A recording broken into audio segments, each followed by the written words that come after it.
মেরিল প্রথম আলো তারকা জরিপ পুরস্কার। দর্শকের ভোট দেওয়াতে পুরস্কার নির্ধারিত হয় একজন শিল্পীর। সেখানে উঠে এসেছে আরেকটা বিষয়, সেইটা হচ্ছে শাকিব খান নাকি মেরিল প্রথম আলো তারকা জরিপে পারফরমেন্স করা বাবদ 50 লাখ টাকা চেয়েছেন। তিনি নাকি ফ্রিতে প্রোগ্রাম করেন না, বা প্রোগ্রাম আসলেই করেন না তিনি ফ্রিতে কেন, তিনি তো স্টেজ প্রোগ্রাম ওভাবে করেন না।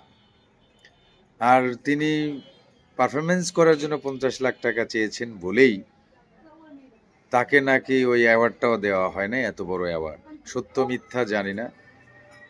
তবে আমি আপনাদের একটা কথা বলি, একজন শিল্পী সরাসরি সশরীরে অ্যাওয়ার্ড নিতে যাবে এবং অ্যাওয়ার্ডের পারপাসে বিশ্বের সব দেশে প্রতিটি সেলিব্রিটি পারফরমেন্স করে।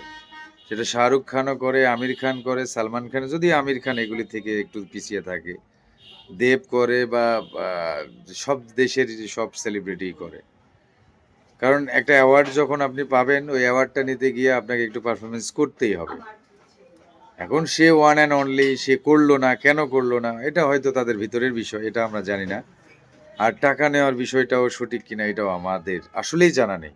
যদি এটা হয়, আসলে একটু কষ্ট লাগলো যে এত বড় একটা অ্যাওয়ার্ড শাকিব খান পেলেন না, বা পারফরমেন্সও করলেন না, তিনিও থাকলেন না, একটু খারাপ লাগছে।